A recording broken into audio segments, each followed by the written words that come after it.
Good day sa inyo mga migs. So for today's video, magre-remedyo tayo ng maalog na cowl, mga migs. So may play siya, no, tapos maingay pa, masyado siya maalog at yun yung nagkukos ng noise. So shout out ito kay Migs. Yan, siya yung nag-request about a year ago. So tatabuhin natin yung request mo, Migs, ngayon. So hindi natin napagbigyan yung request mo before kasi wala pa naman tama. Ngayon lang siya nagkaganito, umalog for about 63,000. Kaya yun, ngayon natin siya tatrabahuin. So bigyan natin ng ilaw, ma-focus tayo. Yan, so dyan yung tutukan mga migs, ha. Ayan, o, yun yung play niya, no? So pag namamaneho, pag tumatakbo yung motor, maingay yan. So madali lang to mga migs. Gagawin lang natin ay ito yung re-remove natin mga migs, electrical tape, any colors, no, basta electrical.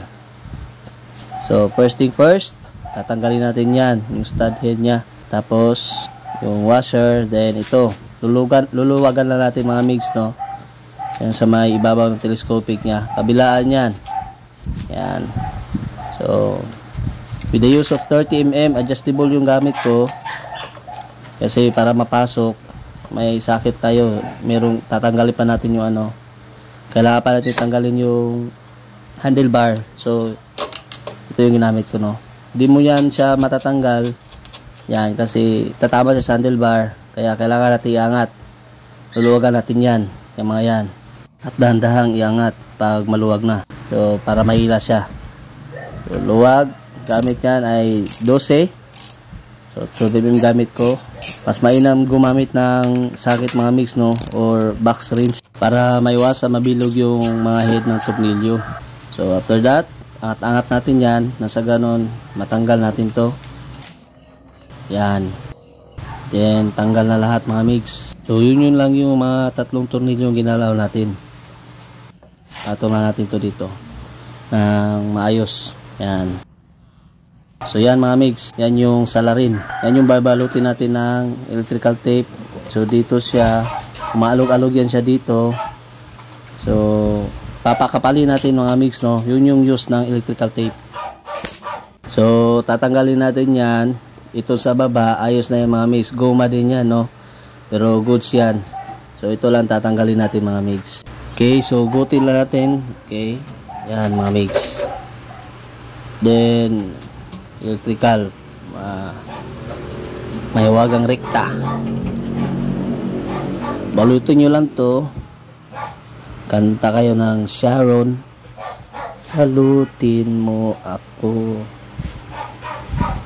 Yan mga migs, no. Kahit mga 10 ikot lang, ayos na yan. Tapos yung dulo nyan, sisilyo natin. Yan, mapapansin nyo mga migs, sobrang nipis na, no, ng isang side nya. Ayan, o, yan, manipis na siya. Yung sa kabila naman makapal. So, yan yung gagawin natin mga migs, no.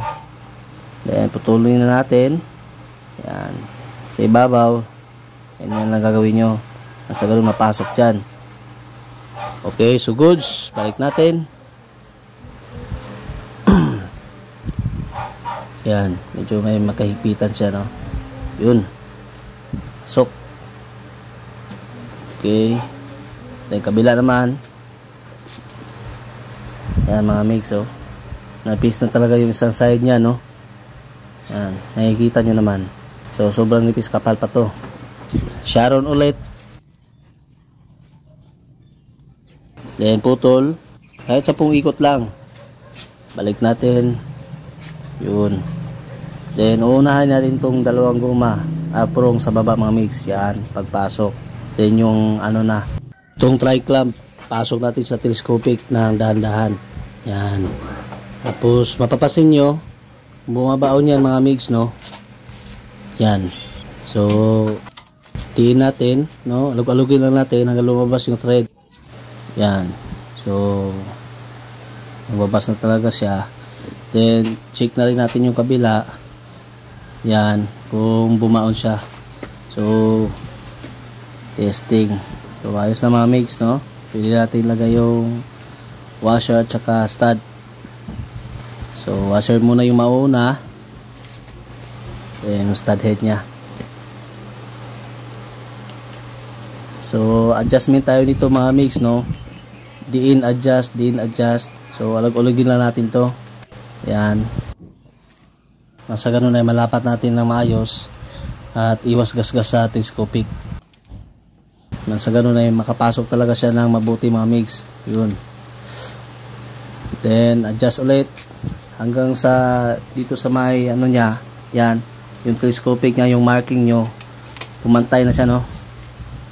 Walang makalagabas talaga siya lahat bago tayo maghigpit mga mix. Yung walang alog na. Pag diniretso kasi natin yan ng higpit mga mix, posibleng hindi natin makuha yung saktong intact nya, no? Ayan, baon na baon talaga siya. So goods na yan, pili natin higpitan. Lumabas na yung markings natin. Yan. So goods. Proceed na tayo mga mix, paghigpit. So ating gawi 30mm. So nakasanayan ko na tong adjustable mga mix, no? Kasi madali lang siya ipasok. Yan. Okay. So dito naman 12. So para iwas bilog, gamamit kayo na ano, socket or box wrench na 12 mga mix, no? Pag lumago to, goods na. Yan. Para tunog stock. Okay. So as you can see mga mix, wala nang play.